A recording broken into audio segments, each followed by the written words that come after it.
I'm still a really big worrier. I worry so much. I can build up a whole scenario in my head that might not ever happen, but it can stay in my head all day. You can imagine how frustrating that is. In fact, I'm sure some of you don't have to imagine because you're probably in the same boat. The great thing in this day and age is that everyone talks more openly about suffering from anxiety or depression or whatever it may be, and by talking about it openly, we're helping each other, and I love that.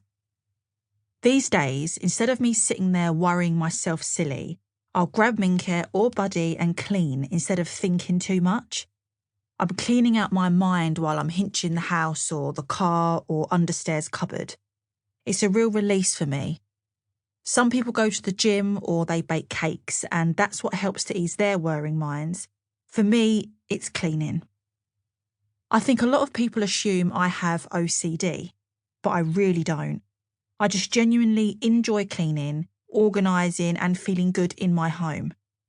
When the house has been hinched and my wax melts are filling the house with my favourite smells, there's no better feeling for me. I relax and switch off, and it's almost like a mini therapy session. We've all got things we're dealing with. It's a part of life, and it's all about finding ways to manage whatever it is we're struggling with. For me, cleaning is something I've discovered makes me happy. If someone thinks that's sad, then that's absolutely fine. I'm okay with that.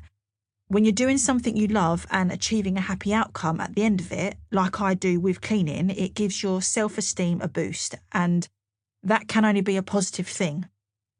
I thought it was just me who felt like that, but now I realise how many men and women out there live with anxiety or panic attacks.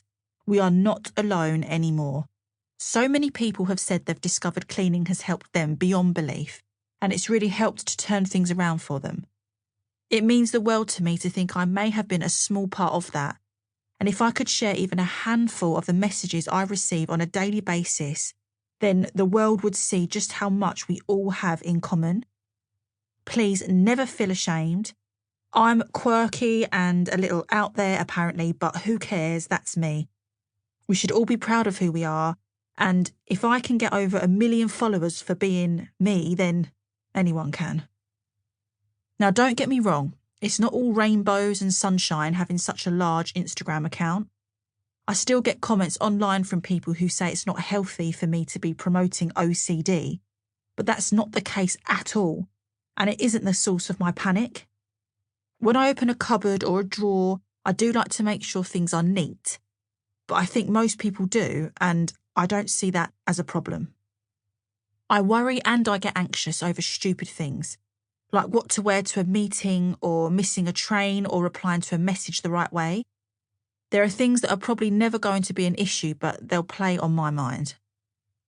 Sometimes I'll watch an Instagram story back 10 times in a day to make sure I haven't said anything that could be deemed as offensive, as the last thing I would ever want to do is upset anyone.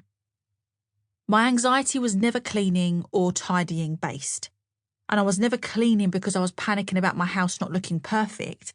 I just found that by cleaning, I could calm myself down if I felt a panic coming on. For instance, when I gave my Harry Potter understairs cupboard a good clear out, it triggered something in me. I used to open that door and feel a bit miserable because it was so full of rubbish, but now it's got hooks and shelves and I really enjoy hoovering it and keeping it nice. I've even put a couple of pictures up on the wall. There isn't a single place in my house now that I dread looking at, and that is so good for my head. If I've got a lot on and I'm out with Jamie or friends or family, I may not clean at all that day, which shows that I'm not obsessed with it as such. My whole life isn't based on cleaning, it just happens to be something I enjoy hugely. The age-old saying, tidy house, tidy mind, really does ring true for me. But at the same time, I genuinely don't think it's a bad thing to have stuff out of place because then I get to enjoy putting things away again. If they have a home, I know I can always put them back where they belong. It's really no biggie. I think people do assume that Hinch headquarters is perfectly spotless and really neat and tidy 100% of the time, but that's so not true.